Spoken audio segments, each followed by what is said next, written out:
Welcome to the Rational Egoist. I'm your host, Michael Liebowitz.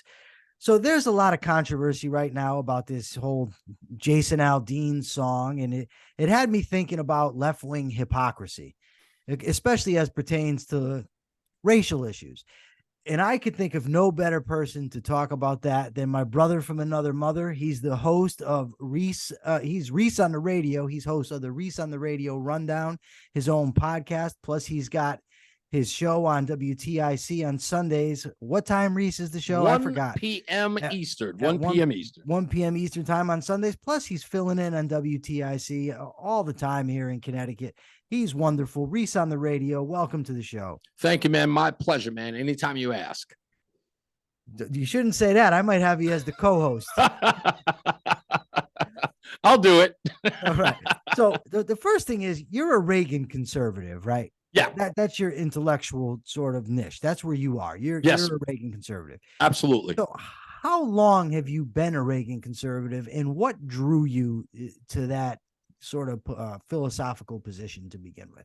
Growing up in Hollis, Queens, in particular in Springfield Gardens, Queens, but Hollis, Queens in general, I was living in a neighborhood filled with despair. I was watching what was considered white flight in my community and the deterioration of my community, watching that happen while they were all screaming for more of Jimmy Carter.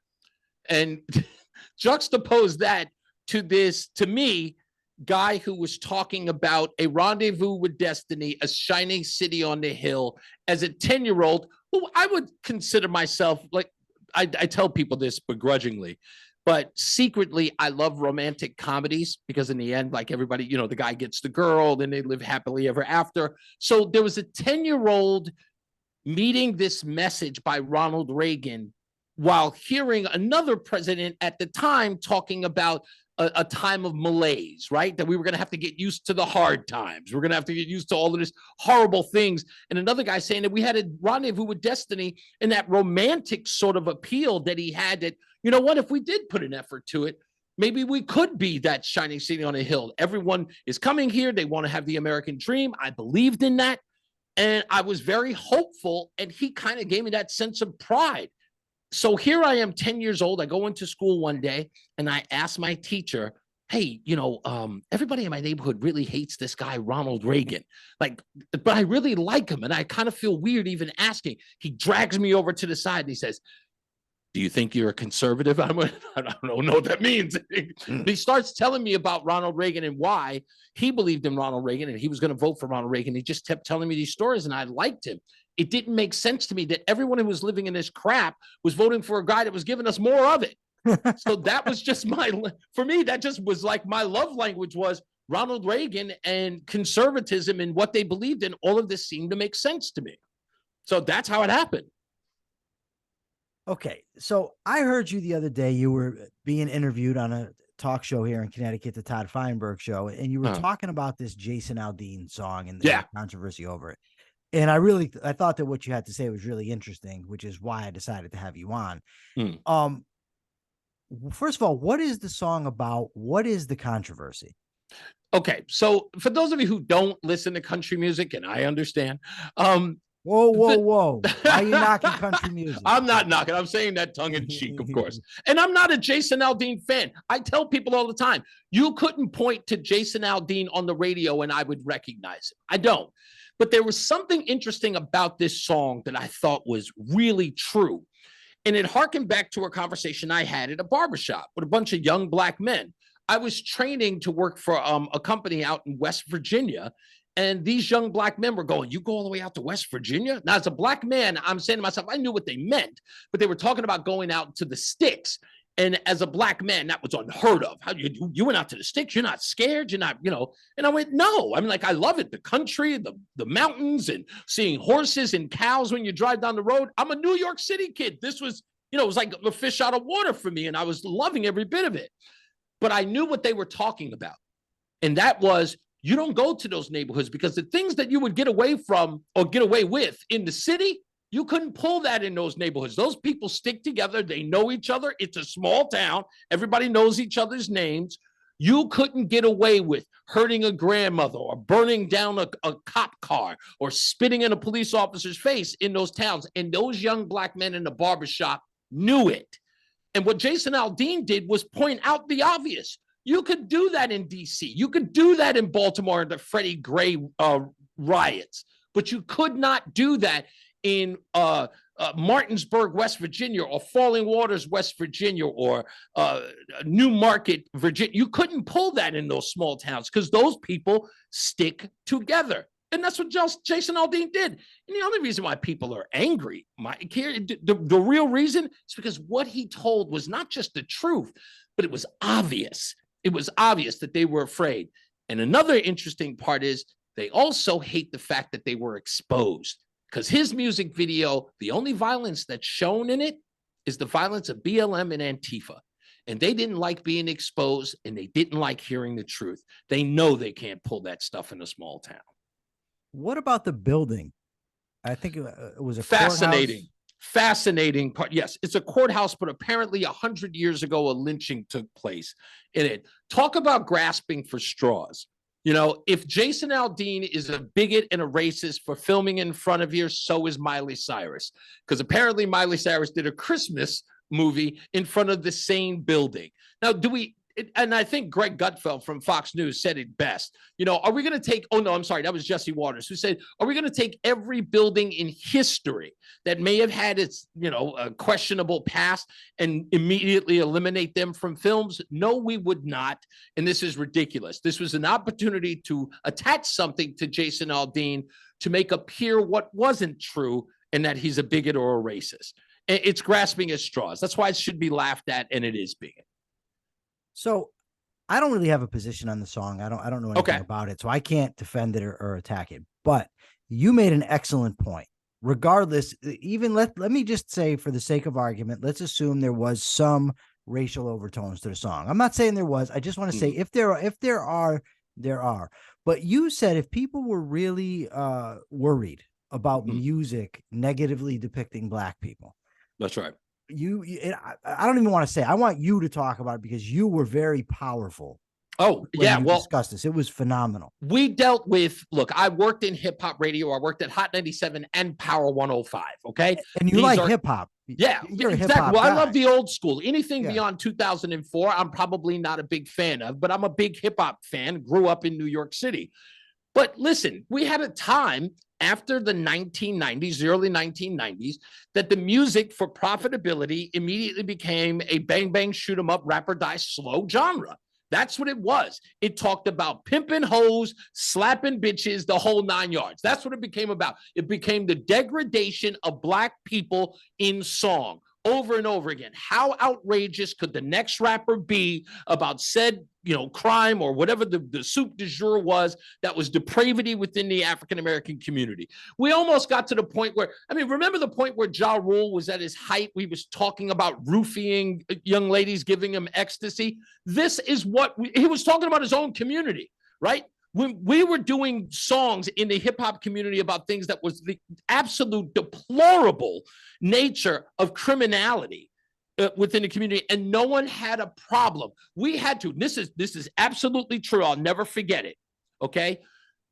I have a picture that I just found on Getty Images of me in 2002, where I was protesting at the Today Show because Jennifer Lopez, who had a song with the aforementioned Ja Rule called I'm Real, where she says in the song, people ask what's the deal with me and so-and-so, talking about P. Diddy when they broke up. She says, I tell those mind their biz, but they don't hear me no. And she uses the N-word.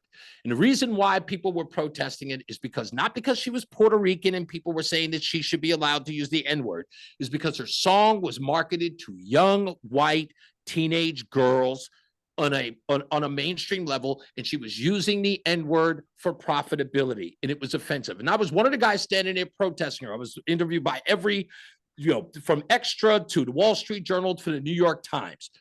And people were outraged about the fact that I would protest that.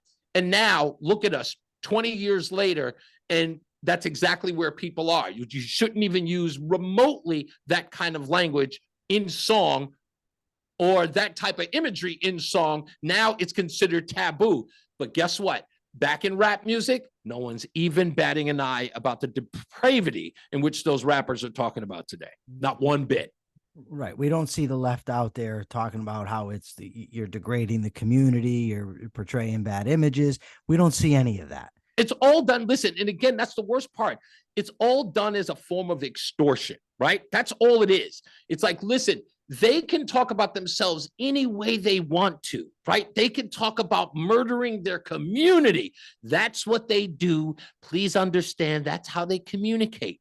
Okay, that's how they talk to one another. Let them do what they do. But you, no. You can't even remotely look like you're trying to suggest that there's any degree of criminality within those communities. But here's the part that I find amazing.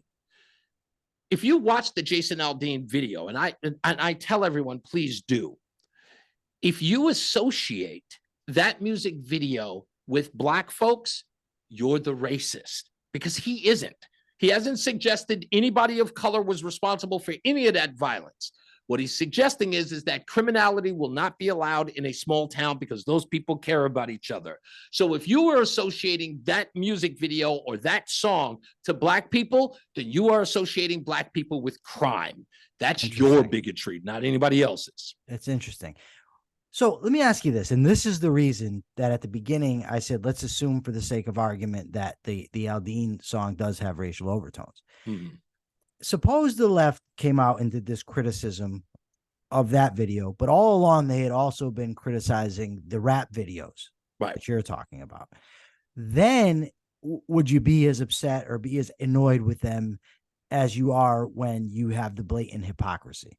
No, listen, I believe in being consistent. That's always going to be the debate. I'm not, and again, to make sure that I'm clear, I am not defending Jason Aldean because of the hypocrisy. That I'm not. What I'm suggesting is that there's a standard that you set, right? If you're going to be the standard bearers, because that's the whole reason why people are debating, right? The reason why people are outraged is because they believe they get to set the standard. Once you are outraged, you set what the standard is. I'm outraged. The media then follows that. So now we're the template to which everyone must adhere. So guess what? If you set the template, you start looking at the background and saying, okay, fine. You want Jason Aldean to not put this music out? Let's ban it. Let's get rid of it. We're not going to put that imagery on television. We're not going to allow it on the radio. But the only way we're going to do it, since we're extorting people, is get all the bang, bang, shoot 'em up, rap or die slow music off there. If I'm Jason Aldean, that's what I say. You know what? I'll pull the song. I'll even donate all my proceeds to Black Lives Matter. But the condition is, every rapper who talks about anything that remotely is violent, get it off the air, never play it again, ban it, and tell the rappers to rap about something else. I'll be happy to. Now, if you can't meet those standards, go screw. You're out of here. I got nothing to give you. I'm sick and tired of people holding, lore over everyone else and telling them what they believe that their standards should do while their backyard is a mess. Clean up your own backyard. Okay? And listen to me. You're not allowed to slap another bitch or slap another hoe ever again if Jason Aldean can't sing about not in a small town. That's going to be the standard that I stand. Until then, I'm going to throw on my cowboy hat and say, yeehaw, Jason Aldean, keep it popping. That's what I'm going to do. That's what I'm going to do. That's just me. I'm just going to say. As an aside, your story about your protest, it just reminded me of something of a friend of mine when I was in prison, an older Black guy, about maybe 20 something years older than me. Mm-hmm. And he, we were at lunchtime, we would all sit at our tables, with our, you get four to a table. And then all of a sudden I noticed he stopped sitting at a certain table. His name was Ali. So I said, hey, Ali, let me ask you a question. What happened over there? He said, well, those kids, they kept throwing around the N-word. And finally I told them, that doesn't describe me. So I have no desire to sit with you. And I just thought, man, I just respected it so much. Like, he was dead serious. Like, you're not going to demean me with that type of language. And this wasn't a conservative. Like, he was by no means, like, he wasn't a Reese on the radio, Reagan Republican by any stretch of the imagination, but he had the same basic viewpoint about it that you did. Like, you were not just going to keep throwing this around. And I thought it was great. I thought it was. But it's getting right now. See, a lot of people don't understand that behind the scenes, it's starting to become very permissible, for lack of a better term. And hear me out, okay? Because I just said, a long time ago, that word has lost so much of its edge and its teeth that soon it's going to be one of those days where Britney Spears is going to be live at the Bellagio screaming, "What's up, my Negroes?" That's what's going to happen. Because again, they're taking all the teeth out of the word. It has no effect whatsoever. Look, the day that Justin Timberlake got nominated for 9 NAACP Image Awards, I knew it was over for the National Association for the Advancement of Colored People. I knew it was a wrap, okay? I'm sorry. The facts are the facts. Jason Aldean, you get a complete pass. In fact, the next time you put out another rap song, this time I want you to actually tell people, in fact, do not in a small town, and get whatever famous rapper is in the country music to put a rap to the song as well. You should do a remix with every rapper in the country music today. Grab Pitbull while you're at it. He needs some money, but just do it. Just get another song out immediately, because again, this is a joke. It's a clown show. Jason Aldean, look at what, and if you need another example, this is probably the best example I can give you to just show you how, let's just say, ridiculous all of this is. All they did was allow Dylan Mulvaney to hold up a beer can with her picture on it, him, her, Sherm, whatever, a picture on it. And Bud Light lost billions of dollars. Jason Aldean puts out a music video that no one would have heard under any other circumstances and is shot to #1. I have to ask, who's got the moral upper hand here? Jason Aldean or Dylan Mulvaney? Well, hold on. You had me. But moral upper hand has nothing to do with that. As a matter of this principle. is a standard based on based on them, not by anybody else. Nothing to do. All that has to do with is the public mind, and the public mind doesn't dictate what's moral and immoral. Oh no! Excuse me. That's exactly what their standards are, Mike. They are the ones. The left. This is all about. You're saying by left-wing Democratic standards, because it's a majority, but even then it's not even a majority. It's a majority of a subset. It happens to be that the people that buy Bud Light didn't like Dylan Mulvaney. Well, I understand that, but my point is, remember, all of this is about moral superiority, isn't it? It's about feigned moral superiority. Of course it is, but that's my point. It's like, listen, if you're paying attention to any of these protests, usually, right, it's because they believe that they morally have the upper hand. That's what's called their ace in the hole. This is just morally wrong. How dare you bring up the fact that there was violence in the street in Kenosha and DC and Baltimore. That's just morally wrong because they're black, and that's the way they communicate, by burning down CVS's. That's what it is that's what they're trying to tell us. I'm sorry, that's what they're trying to tell us. And so now they're morally superior to everybody, and they're sitting there going, well, you have to understand it. So, regular people, they walk around with picket signs. In the black community, something's got to burn. Just say that, okay? Just say that. And in this case, I'm saying, if the moral high ground has to be kept here at all times, morally, we're better than you.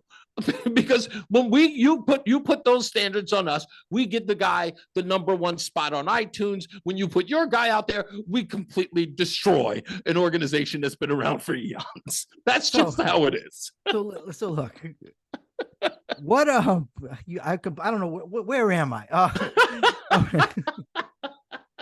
I'm totally being tongue-in-cheek here, okay? Okay. If anybody's getting that impression that I'm serious, I'm just being tongue-in-cheek here. Okay, so this isn't the first instance of left-wing hypocrisy when it comes to race, right? So what other examples stick out in your mind? Cop killer. Okay, go ahead and let's talk about it. Okay, so Ice-T, from Law and Order Special Victims Unit, was a gangster rapper back in the day, right? Was a gangster back in the day, from what I understand. And that's right. He was a gangster affiliate, he'll tell you. But anyway, he was a gangster back in the day. What's that, gangster adjacent? Yeah. He was a gangster's publicist back in the day. But he, wanted to do this rock group. I guess he had an affinity for death metal, and he came out with a group called Body Count back in the early 90s. And, he puts this song Body Count out there. I've got another story based on that, by the way. At CBGB's, he was in New York, and I've got a great story about that. But anyway, this song comes out, and what did Rolling Stone do in every other place? When the president of the United States, Herbert Walker Bush, condemned this song because he thought that the song put police officers in jeopardy, especially in the era of F the Police by NWA. There was a growing police sentiment or anti-sentiment that was growing and brewing within the African-American community and the police department. He thought that this song, Cop Killer, was detrimental to people's lives. So, of course, he used the bully pulpit to push back on that. And as the Rolling Stone and most cultures will do, especially artistic cultures, you push back against the man. And Herbert Walker Bush is the man. You're wrong. This is artistic. This is his expression. Don't try to censor him. That's what the left was on back in the day when it came to Cop Killer, right? So here, Jason Aldean is telling criminality, not in my town. Bigot, racist. Was it like, come on, man. The duality is astonishing. But of course, the worst part about being a leftist is that you have to have a degree of Alzheimer's as well, because you always forget what your stance was 20, 30 years ago. And that's what happened here. Cop Killer, okay. Not in a small town, bad. Criminality, good. Criminality here, good. Like what? I guess that's the only thing that they haven't consistent here. Is that the criminals of Black Lives Matter and Antifa, Jason Aldean does a song about it. We protect what? The criminal. What happened when Ice-T does this song about Cop Killer? They're protecting criminality. That they've only been consistent about. But artistic value, nope. Complete dichotomy. Years ago, I read Howard Zinn's book, A People's History of the United States. Ugh. Right. So anyways, and he's criticizing, white Europeans, but I mean, I don't remember if he used white Europeans, but that's what he's talking about. But coming here, the rape of the land, taking the country. Christopher Columbus. Yeah. The whole nine. Right.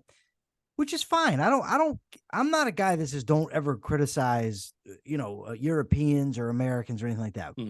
But I'm like you. I don't like the hypocrisy. Right. Right. There's plenty of history, the human race. We've not been a very good people. Right. Regardless of what race we are, if you go to any continent on the planet, we have not behaved very well. Civilization takes time. Right. Sure. But as he was talking about the Spaniards came over and what they did to the Aztecs, he then talks about the Aztecs engaging in human sacrifice. Right. And he says, but there's something innocent about it. Wait a second.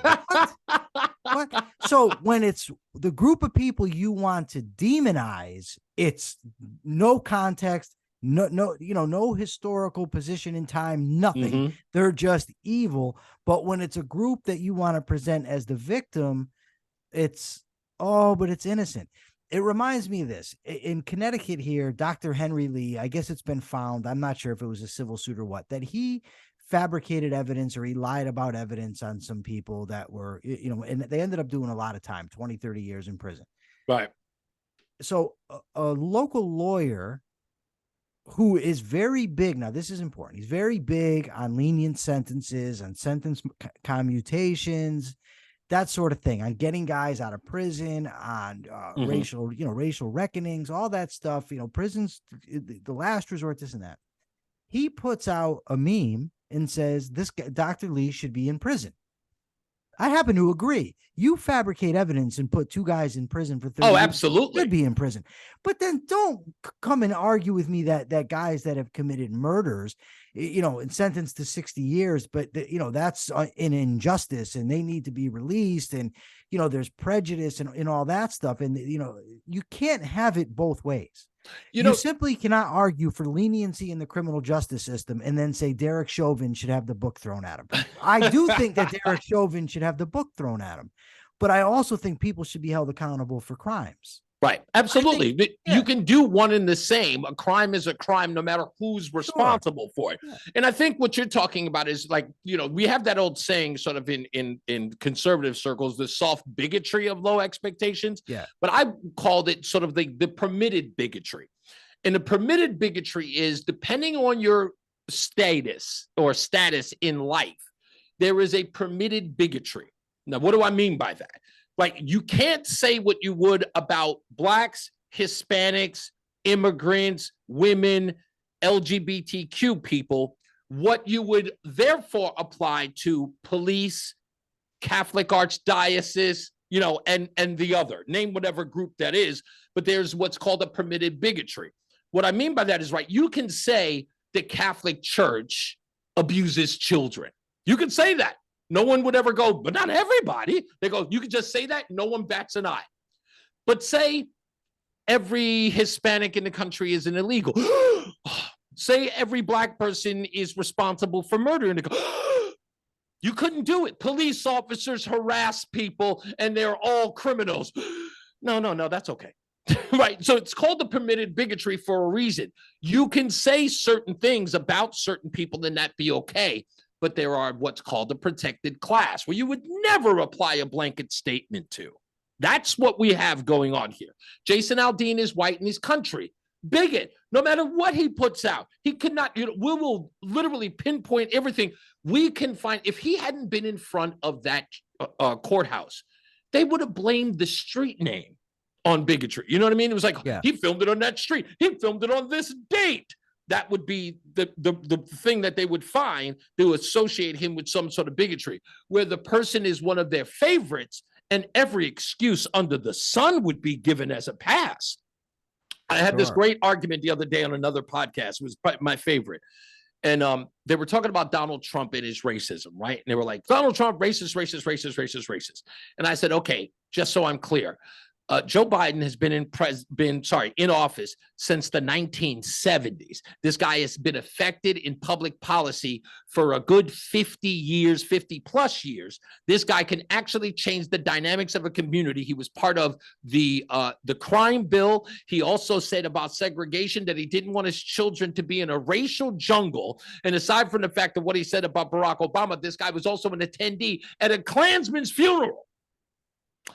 And this guy gets a pass, but 4 years of Donald Trump gets completely excoriated. He's the biggest racist in time.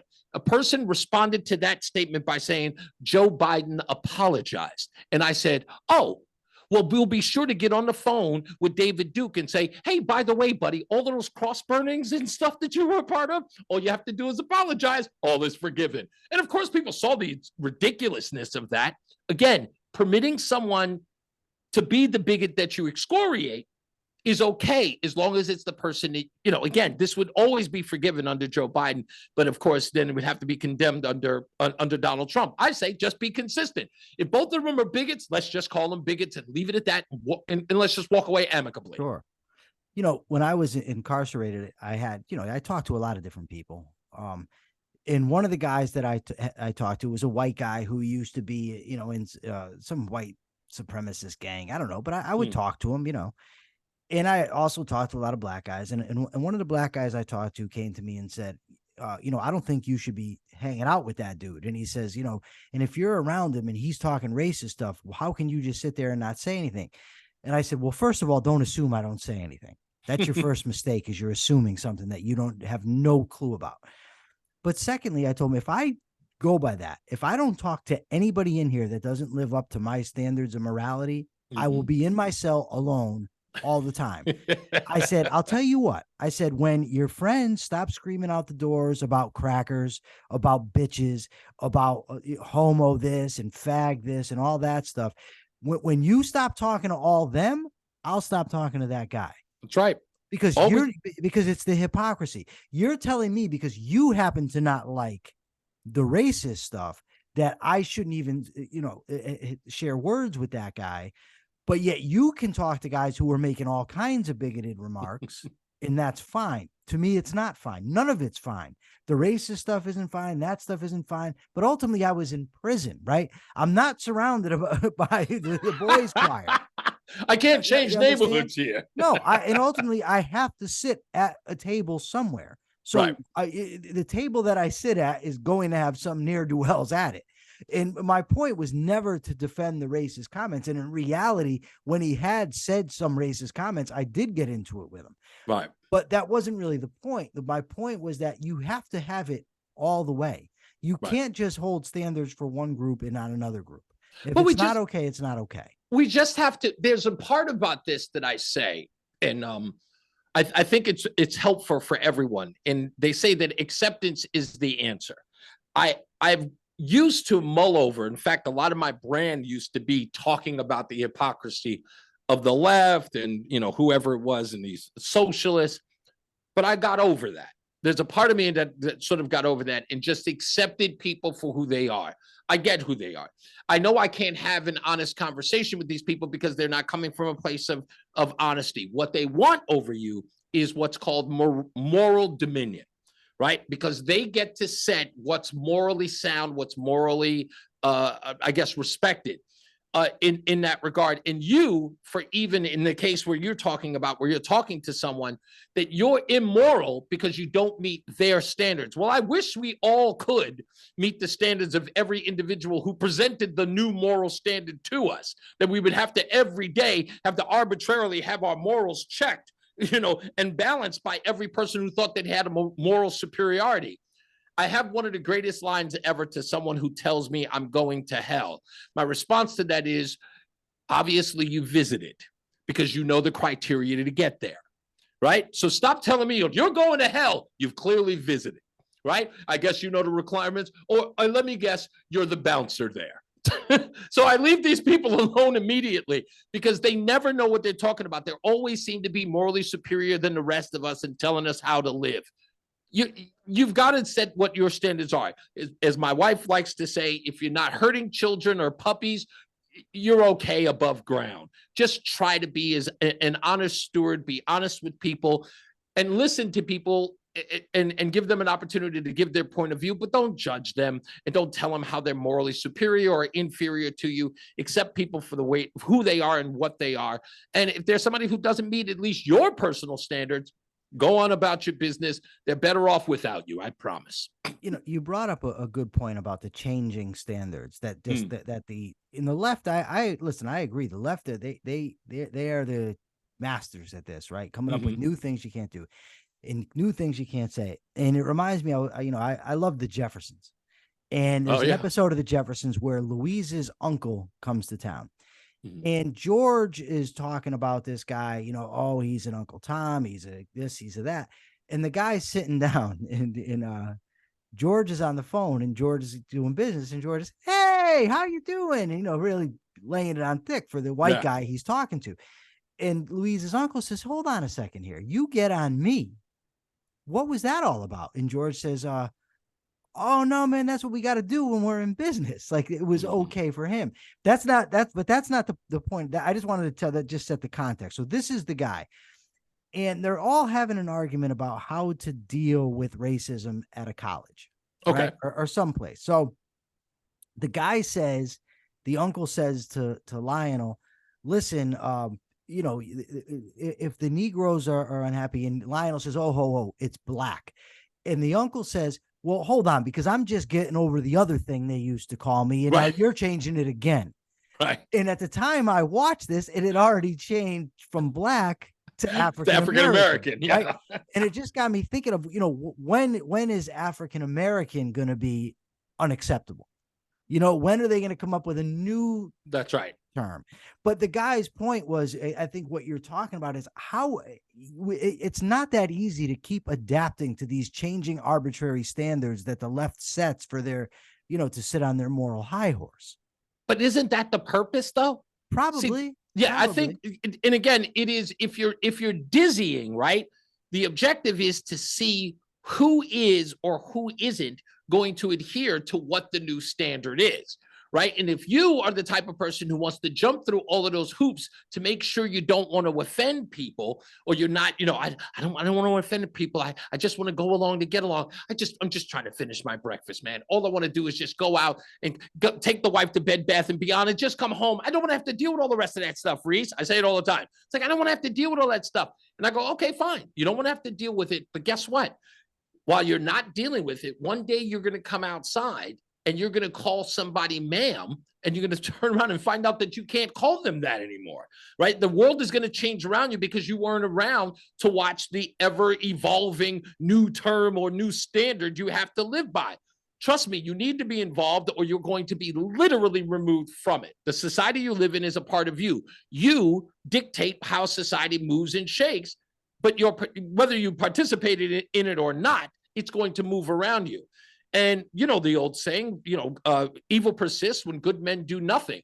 I understand that people just want to live and have their children grow up in America and be able to prosper. But if you don't understand the changing dynamics around you, your kids are going to fail at that too, because you were out of sorts. You were just not involved. And their life, if it depends on anything, it depends on how much you are informed about the society that is around you, especially if they're under your care and in your school or in their schools, college even.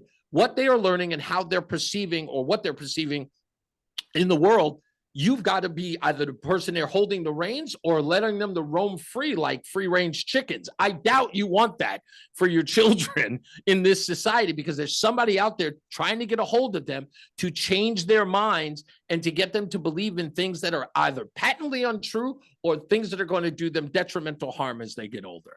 You just have to be involved. So what do you think? And I know moral superiority, we've talked about that. That's a part of it, but it can't be the only part. What is the root of this hypocrisy on the left, especially as regards racial issues? The reason I say that that moral superiority can't be the only thing, because they set the tone of what is determined moral, right? So not of what is moral, but of what, what the broader, the media, television, radio, that sort of thing regards as moral. And they could do that in presumably in any direction they want, but they choose this sort of thing.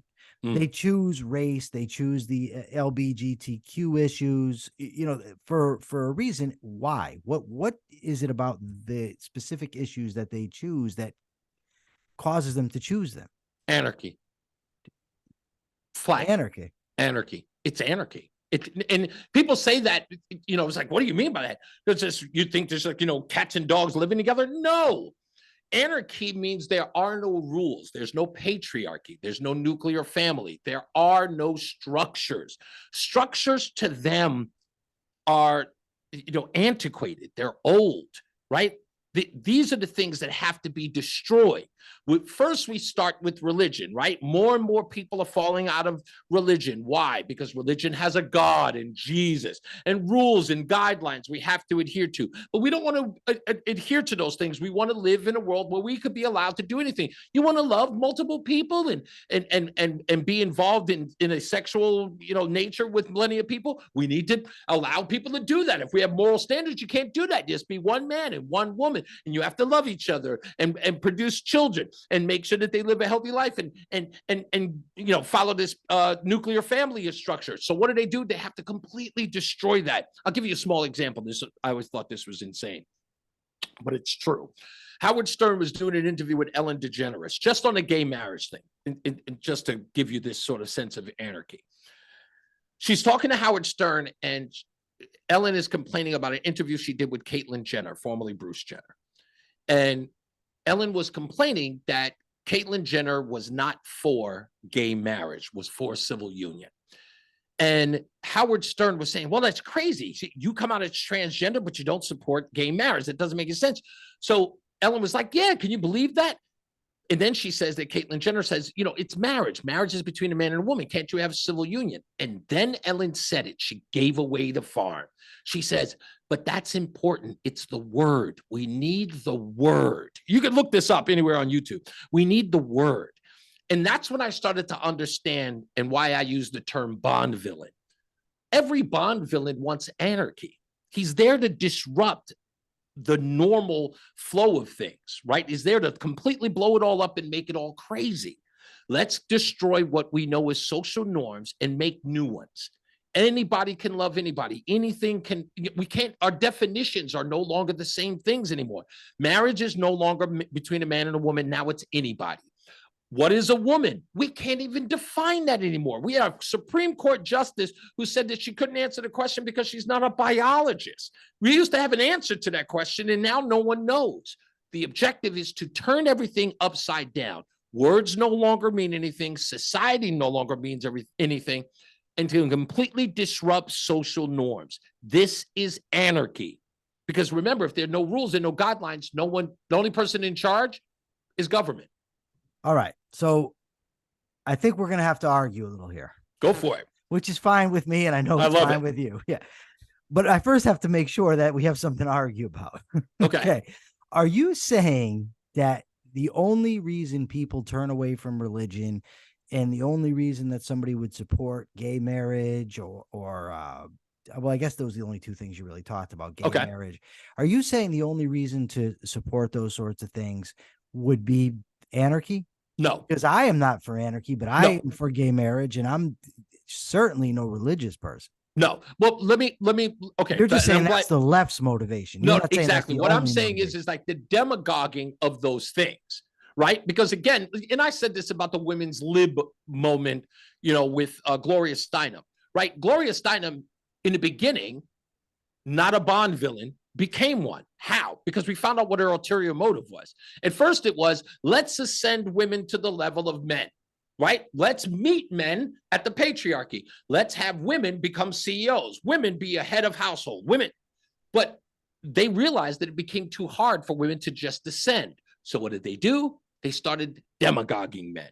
We started talking about things like macho. Toxic masculinity is the new one they're doing now. It's always about demonizing the opposition. Same thing happened with religion or structural religion or organized religion. It became demagoguing religion, saying that it was demonizing the Bible or demonizing the religious order. It's like, yeah, everybody wants us to follow God and Jesus Christ, and they put morals on it. Yes. That had to be destroyed. Instead of just allowing people to say, hey, look, I don't want to follow religion anymore and moving on, they actually had a concerted effort to destroy it. Reese, hold on. There's an issue here because the people, I don't disagree with you about the left's motive. What my problem is this. On the right, the religionists want to thrust that stuff on people. They want prayer in public schools. They want kids taught that stuff in schools. The war on drugs is a function of the religious morality. Prostitution being illegal, same thing. The package stores for years were closed on Sundays. I don't know if they still are. No, they aren't anymore. Okay, but nonetheless, so it's not a one-way street with this stuff, right? Well, on the right, they do their share of moralizing, and for instance, just the idea that homosexuals shouldn't be able to get married. Well, it's because they were not, and they weren't just so embracing of civil unions either. I mean, that kind of had to be dragged into the, they eventually evolved on it. Well, let's go. I mean, there's been laws that they want to keep, some of them keep contraception illegal. All types of things of that nature. Well, no. Listen, I believe that religion, it pretty much, as far as our Constitution is concerned, right? Religion has always won every case in the Constitution when they have been forced by governments or, progressives to change policy within, like Hobby Lobby, for instance, perfect example on the contraception thing, right? The religious freedom has always been protected under our laws. Now, as far as bringing prayer into schools, look, if you want to bring in LGBTQ doctrine into the public school because that is a quote unquote lifestyle choice that you want to introduce to young children, I'm sorry. I suggest that we should be able to do, bringing in the Bible. Sorry, no way. Just saying. No. Why not? You don't get away with that. Because, Reese, because they didn't start saying, let's bring the LGBTQ in first. So you can't say that bringing the Bible in is just a reaction to that. It's not. No, I didn't suggest that. That's what you just did. You said, if you want, you said, oh, no. You said, if you want to bring this stuff in, then we should bring the Bible in. But that's not how the. No. Even if it didn't happen that way, listen, Lebo, I'm not suggesting that one put the cart, the chicken before the egg. I'm not suggesting that. What my point is that if they had a problem with the religion being a part of the school system in the past, right? This, as a social norm being introduced to the school, should get the same scrutiny that religion did, right? Well, my view is there should be no public schools, period. Well, and then you wouldn't have this. That's anotare argument. But I mean, I actually. But if Bibles had to be removed from the school because they thought that was morally unjust, right? Yeah. Why are we bringing this culture war into the schools? Well, they didn't say it was. They didn't say it was morally unjust. They said it violated the First Amendment. The two aren't the same thing. What's the First Amendment fabric of that? The First Amendment is the Establishment Clause of religion, which by the 14th Amendment now applies to the state. So if you're forced to go to a public school, they can't teach the Bible because it would be establishment of a religion. I'm not necessarily saying I agree. I'm saying that's the reasoning. Okay. It's not necessarily a moral issue. But this is, see, I had a debate with a woman from Moms for Liberty. Have you ever heard of them? Yeah, of course. They're in Loudoun County. Yeah. Well, she came on and she's talking about Moms for Liberty, and she said, no, they shouldn't be teaching. We should be able to opt out of teaching the LGBTQ stuff as parents. I said, I agree. You absolutely should. I said, and I think that if a parent doesn't want their kids learning math, they should be able to take them out of that. It's their child. If they don't want them learning something in school, it should be their freedom. The woman said, oh, no. They need to be taught some things. Okay, so you're not really for educational liberty. What you're for is controlling what the kids are indoctrinated with. And that's where I have the problem. Okay. If you're for liberty, be for liberty. So you're saying, so women, so the school, in essence, as we're speaking in general, right? It's supposed to be teaching reading, writing, and arithmetic. Well, I'm saying there should not be public schools. Now, I don't think you could just wipe them off the table tomorrow. You can't just get them out of there because too many people are now dependent on them. Correct. But you could implement things like vouchers, tax credits, school choice, of course, to allow people. And then look, this school wants to teach the Bible. You don't want your kid to go there, send them somewhere else. If you don't want your kid learning about, drag queens, whatever, send them somewhere else. Like, Is the issue really parental control? Because what if parents are okay with their kids having drag queens come dance for them or read to them or whatever the hell they're doing? That's not going to be okay with the Moms for Liberty. No, and I understand that. But see, first of all, if I was the woman you were interviewing for Moms for Liberty, and you said we should be able to opt out, then we'd be having a whole different discussion. Exactly. But what my answer to that question would have been is like, but we should have a parent who should be allowed to opt out of math classes.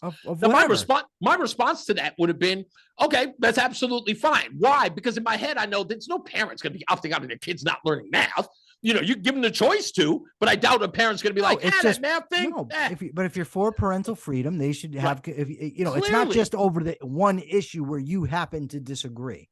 Yeah, and that's what I'm talking about. And that's where the right wing hypocrisy. No, and it's trust me, and I know when I talk about hypocrisy, you'll notice that I've talked about it on the left, but of course, everybody's got a degree. I know I have a degree of hypocrisy. Well, Reese, on many levels. Can I give you one example? And sure. This is in Connecticut. It's a big deal.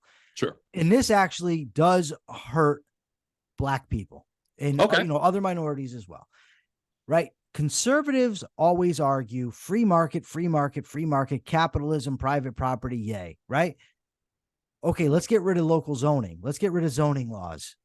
Okay. So developers can build 3-family houses, which would create more housing, allow people from inner cities to move. Oh, no. We need local zoning. Well, what happened to free markets? What happened to capitalism? It's just interesting to me. Or the war on drugs, right? We got to have freedom. Mm-hmm. Whoa, but we need the war on drugs. It's interesting to me that the right, and I'm not saying it's intentional, but it seems like they're always for small government until it comes to Blacks, right? Like when it comes to cops, think about this. Republicans, governments, we need to rein in the government. The police, though, they're not part of the no. The police need to be given power. They need to be given control. We can't criticize the police. We can't criticize the police unions. Okay, but who's got the biggest problem with the police? Inner city communities. And I'm not saying it's every cop that goes into inner city communities are racist. I don't think that. Right. But I do think that when you have high crime areas and you have cops there that have an excessive amount of power, qualified immunity, that sort of thing, you're setting up a recipe for disaster. And I think there's Black people in those communities that have a legitimate gripe. Now, it can go too far, of course. But it's just interesting to me that on the right, it's the war on drugs is good. Who's that harm? Who's mostly harmed by the war on drugs? But those who are taking them. Okay, that's fine. But it's where they're selling. It's inner city Black communities, and the inner city Black communities, by the way, are not the first poor people in the country to go to black markets in order to get to. I'm exactly not to make money. It has nothing to do with being Black. But absolutely. my only point is that if I'm a Black teenager. right? And you're coming, not you, I get your point. but a conservative comes and he's pitching to me, okay, we need smaller government, we need free markets, we need the government out of our lives. Then I say, you know what? I think you're right.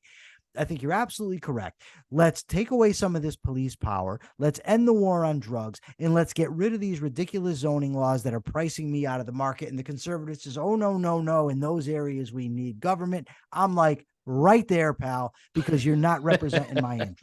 Well, let me respond to this, because hypocrisy. call me an outlier as far as a conservative on those levels, because there's key elements there that I can respond to. One, the most important factor, and I've talked about this on WTIC and on my podcast for years now. In fact, I can say in radio for over 20 years, I've said this. The biggest problem with the inner city crime is there is no such thing as the Black community. What do I mean by that? In order for a community to thrive, the community has to work together, right? They don't work with the police department. Would there be less police officers if they know that people in the community were not going to stand for the crime that was riddling through their community? If you knew you couldn't get away with a crime in your community because you knew the people, the citizens who were there were going to protect the value of that community, sure, you wouldn't need as many police officers, because people would go, nope, Miss Margaret, she definitely going to tell police, or people are not going to stand for that crime going there. But what do we have? We have a community who decided we ain't snitching, and more kids get killed. That's which a of problem course, too. I'm with right, you. which lends to more and more police presence, because that's how government responds, right? We need more of a deterrent in order to stop the. So that in and of itself goes hand in hand. Talking about what I would say to Black kids and a conservative, if I was running for office in the inner city, the first thing I would say to a kid, if I'm saying to that community, you know what you need more of? You don't need more apartment buildings in this community. You know what? You don't even need more jobs in this community. Let me tell you what it is that you do need. The one thing that you've been avoiding forever because you're too busy trying to tell everybody that if you get more of it, you're trying to be white. And that's freaking education. How about getting the free education that we're giving to you? Why not? Why not take full advantage of it and stop associating it That's with all true, but that doesn't address the right-wing hypocrisy. No, listen. It's wait. all The true. right. Listen. Anyone who is going you. into the inner city who is talking about zoning to African Americans, they don't care about zoning. They don't. Oh, they don't. No. So nobody in the Black community cares. That they may not, even if they don't know what the issue is. There's certainly people out there that understand that that a big part of the housing shortages that people are stuck in inner cities is because of zoning. In the suburbs. Plenty of people know that. People are stuck in inner cities. When you say stuck in inner cities, meaning the poverty rate, or what I'm where they're saying allowed is to that live? that the zoning laws artificially elevate housing costs, like government regulation does. You're artificially creating a housing shortage and elevating the property value of the people already in those communities by the force of the local government. Right. Okay. Now, if we're going to say, oh, but the people in these inner cities should rise above that and move in. Okay, fine. But then don't bitch to me about minimum wage. Don't bitch to me about your taxes. Rise up above it. So what if the government wants to tax you at a 70% rate? Rise up above it. All these regulations you're complaining about, rise up above it. And I'm not for these regulations. Don't get me wrong. What I'm saying is that you can't make both arguments. I like the fact, Reese, that you're willing to talk about these issues. Look, I think there's big problems within the Black community, within the inner city Black culture that need to be addressed. And one of the things I really respect about you is your willingness to take that on, to speak about it. Right. Because you can't solve problems if you're not willing to face them. That's right. But what I'm saying is, we started off talking about left-wing hypocrisy, which I'm happy to talk about. Right. But at the same time, we can't then just turn a blind eye to right-wing hypocrisy. Oh, no. Listen, I agree. If we have a free market, listen, if there's a free market approach to solving the inner cities ails, and they're not in the inner cities issues, and not, of course, making it feasible for African Americans to rise above the situation that they're in. Yes, that's a clear hypocrisy. But again, Republicans are not controlling these cities that a majority of these African American communities. No, but they're controlling the towns where the zoning laws are. And they control a lot of the laws. If they do, then that's where their problem. Right. If they are, that's the problem. But New York City, Detroit, Chicago. No, those are inner cities, but you can't just say, oh, well, look at the inner city and ignore everything around it. And by the way, and here's the thing. This is what I love. And this is where conservatives just drive me up a wall. They love Walter Williams. Love him. I love him. Walter Williams, Walter Williams, Walter Williams. Whenever he talks about things, they love it. Mm-hmm. But when Walter Williams says, well, part of the reason you have black poverty is because of zoning laws. Right. He was the first person I ever heard talking about that as a young kid. And he's dead on. He's brilliant on it. All of a sudden, now Walter Williams is no good. Conservatives love their Milton Friedman. Yep. Let him talk about zoning. All of a sudden, what happened? He in this one area, it's a coincidence. They both these brilliant economists, they happen to be wrong in this one issue, because now you're going to have blacks moving into the town, and you don't think someone's going to see that as racist, even if it isn't. And I'm not arguing it is. Mm-hmm. All I'm arguing is, if I'm a black kid or I'm a black guy, and we have the history that we undeniably have in this country. And look, I think racism is way overblown. I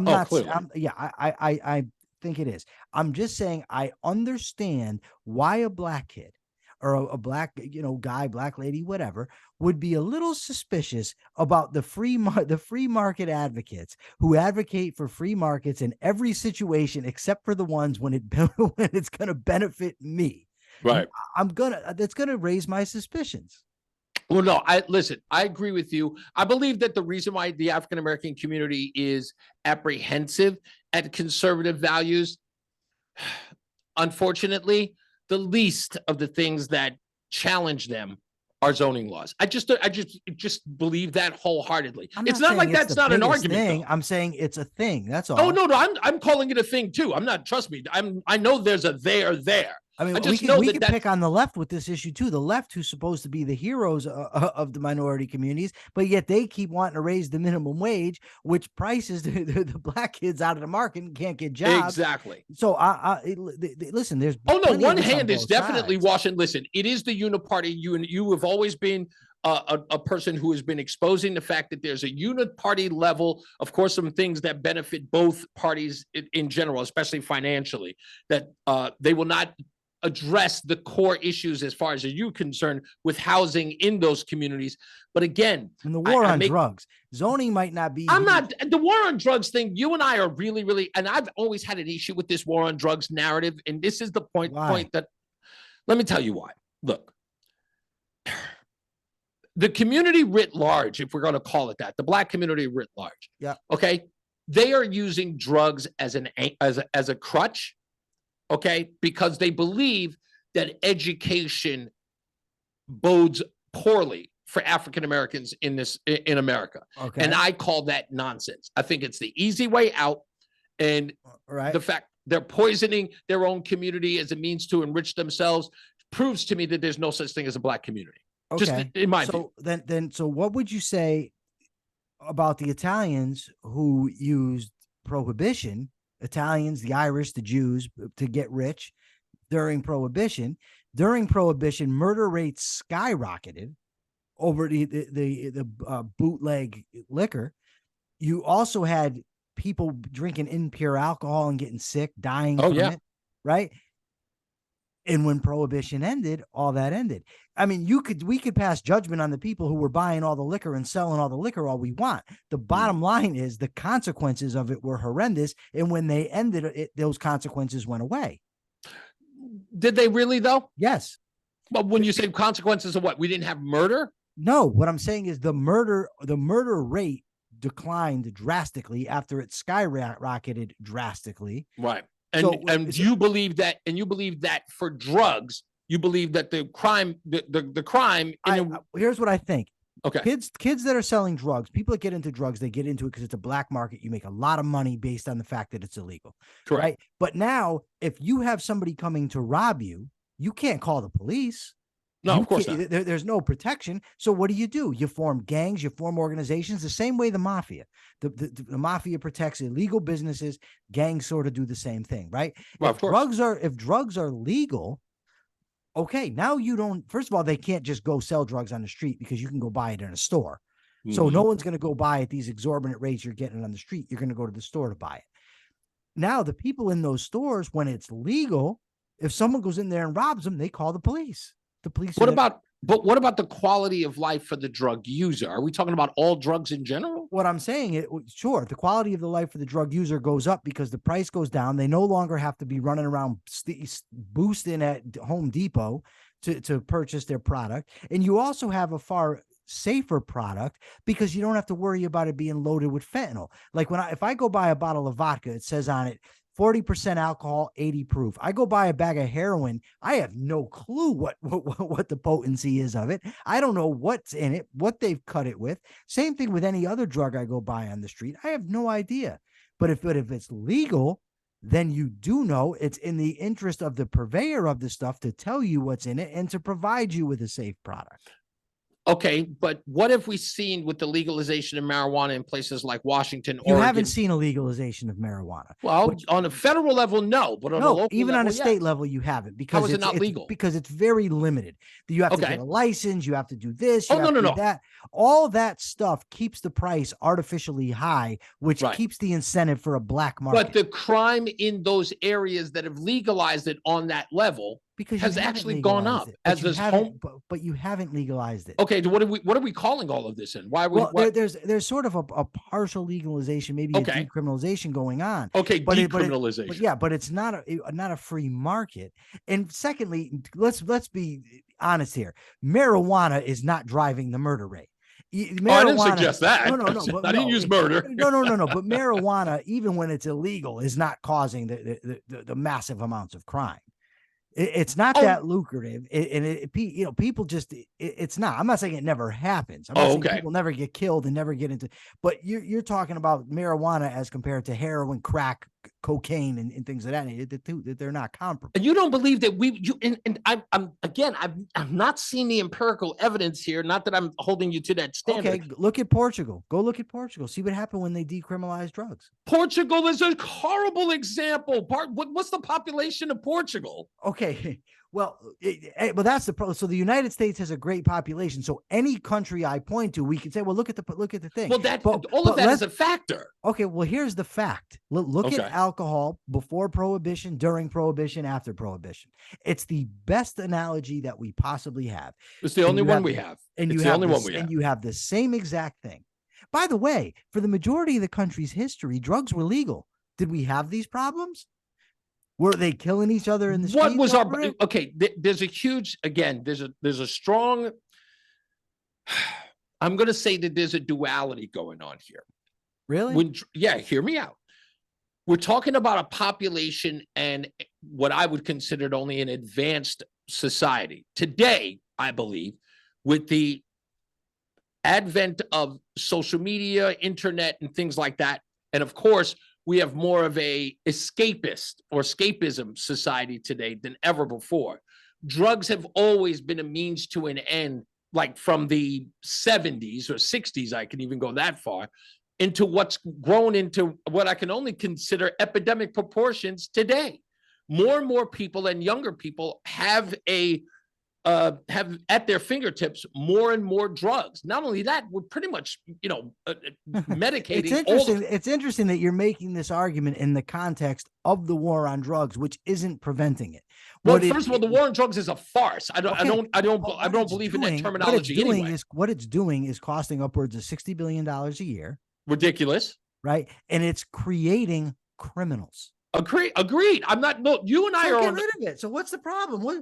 Getting rid of it. Listen, getting rid of it is a throwing the baby out with the bathwater approach to this. I just believe that it is. I understand that you're saying that you're looking at all of the downsides, right? Yes, it's $60 million or billion. $60 billion in this war effort to get rid of drugs. And of course, we have the levels of which fentanyl is coming into the country from the southern border, not to even mention the other drugs that come through.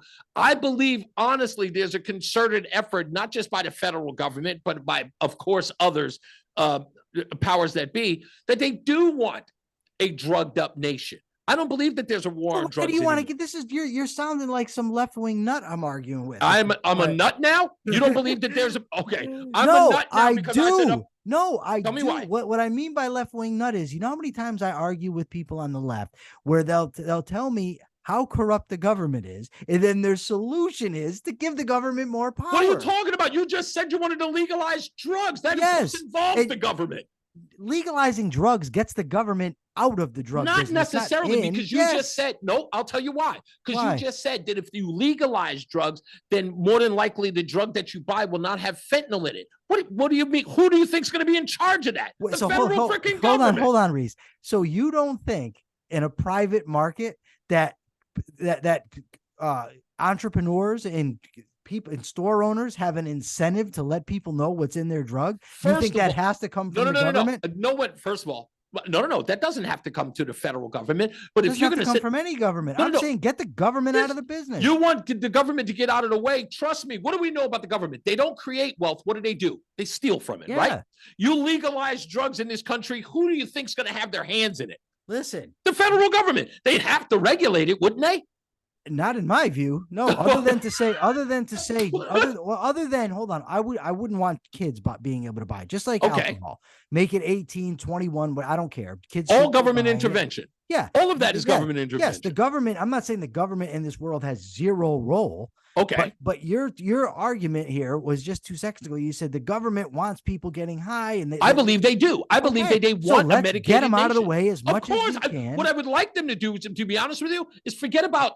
Look, first of all, I don't want them in charge of anything that involves getting people high. I don't want no parts of the government involved in that, because as far as I'm concerned, they want a drug up. I look at guys like freaking Phil Murphy in New Jersey during COVID, who kept the churches closed, but the freaking, the ABC stores open. What a moron. He's like, let's make sure that they're intoxicated while they deal with their isolation in their house. Of course, he wanted them drugged up. But of course, what government wouldn't want them all drugged up? They would rather take their guns and fill up their liquor cabinets with booze, because they would be an emaciated, captive audience for that matter. The objective is that I don't want legalization of anything that would incapacitate the American citizen. I want them thinking. Why would you think that did legalizing alcohol turn everybody into drunks? No, I didn't suggest that either. You just said you don't want anything that's going to incapacitate the American people. What I'm saying is, why would you think by legalizing it, all of a sudden you're going to have this massive increase? Because there's also people who then wouldn't try it because the forbidden fruit is no longer attractive. Are you forgetting the amount of hubris you just expressed by saying legalize it would be a panacea? I didn't say there's no such thing as a panacea. There's no such thing in human affairs as a panacea. Of course. But I know one thing. I know the individual rights of people to put into their own bodies what they want is important. I know that the government legislating this stuff doesn't do well. And I know that the community that happens to be particularly harmed by this is the Black community. Yes. And I think primarily because they are the lowest hanging fruit. Well, they happen to be at the time of the enactment of the war on drugs. Mm-hmm. At the time that stuff all came up to be, they're the group that's in poverty. Just like they were the group that was in poverty when all the welfare stuff started taking over. But other groups, other racial groups have engaged in the black market when they were the Italians, Jews, Irish, and Prohibition. Sure, of course they did. You know what I mean? There's a black market. There's a way that we can get ourselves, seemingly out of it, so we use it. But explain to me how it is that all of those other groups, Italians, Jews, and Irish, were able to take that time during Prohibition, right? And as opposed to the African-American community when it came to drugs. Why is it there's been a complete separate effect? The war on drugs hasn't ended. Prohibition did. Well, the war on drugs. Wait a minute. First of all, there is a human, element to all of this as far as the African-American community is concerned. And I had this argument with somebody on WTIC who called them and said, well, what about all of those racist laws that they put on those African-Americans for selling drugs? And I'm like, not one of those African-Americans turned around and said, hey, they're locking us up for longer for crack cocaine and powder cocaine. Perhaps we should stop. Listen, nobody's absolving the Black community of responsibility. We're talking about what consequences are of a given policy. That's all. And the given policy happens to disproportionately affect Blacks. And by the way, the idea that making drugs illegal has no racial component, let me just say, opium dens. Who was that? That was the Chinese. The Chinese were the big threat back then. So the opium dens and these wild people. Marijuana, oh, who's smoking a marijuana? The blacks. Remember the pictures of the blacks and the crazy characters smoking marijuana. Absolutely. We're gonna have these wild blacks out there smoking pot. I remember. Cocaine. Well, look, the Mexicans and the blacks are gonna be all wound up on cocaine. So we can't ignore the fact that there is that racial component either. None of that absolves an individual, black, white, or whatever, from becoming a drug addict and ruining their life. Obviously, that person's responsible for their choices, but their choice to be a drug addict would be no worse than a person's choice to be an alcoholic if the drugs were legal. Well, I'm not talking about you're parsing what I'm saying here. I'm not talking about the drug addict. That's separate. I'm talking about the drug dealer. And what I'm saying, wipe him out. You legalize drugs, you'd wipe him out. Yeah, of course you'd wipe him out. But my objective is, again, as a community, look, who are they selling it to? Right? They're selling it to their own community. You know, the one that everyone seems to have. Well, hold on. Think about it. No, wait, Mike. I went into plenty of these neighborhoods as a kid with both my parents, and there were plenty of white junkies going in there. I'm sure there were, but today, remember, they're not selling it. Okay, first of all, they're definitely not selling it on Rodeo Drive. Listen, I've already said I agree with you. There's big problems within the black community, and I'm not. Right. This doesn't absolve me, but you can't just.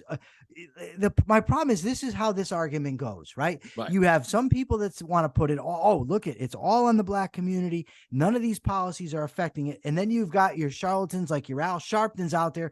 Oh no, it's all about the racism. It's all about this, when it's not all about either one. You can address both. You can address the problems with the inner city black culture, and you could address the laws that help to contribute to it. You don't have to look at it as a one-way approach. I agree.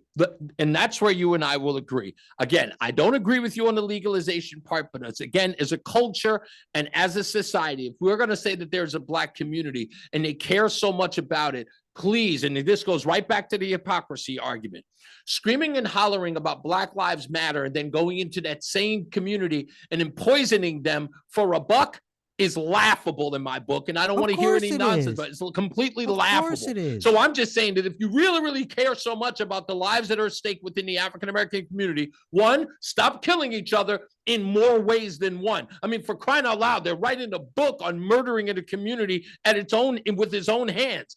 And again, I get the legalization aspect that's going to be argued till the end of time, but individuals, if there truly is a community that I'm supposed to believe exists, which, by the way, I believe it's a farce. There's no such thing. Not with 48 million people in this country. There's no such thing as a black community. But in order for me, if you wanted me to believe the idea that there's a black community, then let's start behaving like one, right? Let's get other people caring about other people and stop poisoning each other with not just drugs, with lead. That's the way I look at it. Yeah, and let me just say something controversial. My interest in ending the drug war isn't primarily to stop the problems for the black community. Right. I want to end the drug war because I believe in individual rights. And if people want to do stuff, then let them. I'm just talking about these are the effects of the war on drugs, and that happens to be who it's affecting. Same thing with zoning. I want to get rid of zoning laws because I think people should be able to do whatever the hell they want with their own property. And I don't think that my neighbors should be dictating the type of porch I should build or whether I should build a house or a one-story house because they like they want to, live stagnant with their middle-class lifestyle or whatever the hell it is that they're trying to preserve. But it does disproportionately affect poor communities, and the black community or the communities where black people live, however you want to put it, happen to be disproportionately affected. Yeah, I agree with you in the sense that my neighbor shouldn't dictate whether or not I build a porch. That's ridiculous. And I know a lot of these communities are subject to these zoning laws. It's not something I'm incredibly versed in, but I get your point. I do understand it on the level in which you're expressing it. Individual freedom or less legislation for that matter. Yeah, if we're conservatives and we believe in the free market society, we have to adhere to that full-throated, even when it's not comfortable for us. I believe it's more of a libertarian approach, by the way. But, if we have to sort of walk it like we talk it, and I totally agree with you, in many cases we don't.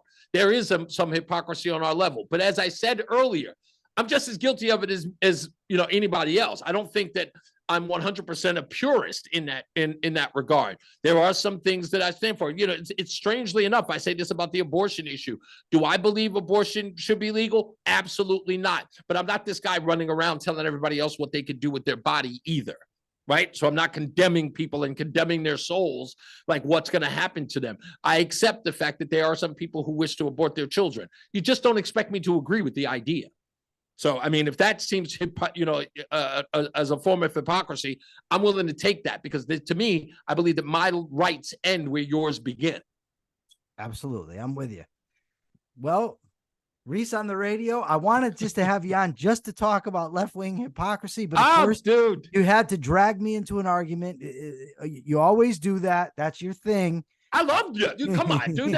Listen, this is just to let everybody know that at the same time that I love arguing with people, I also love agreeing with them, but I don't live in an echo chamber. I don't agree with everybody. I'm just kind of flawed that way. That I try to get as many people on here that are going to disagree with me as possible.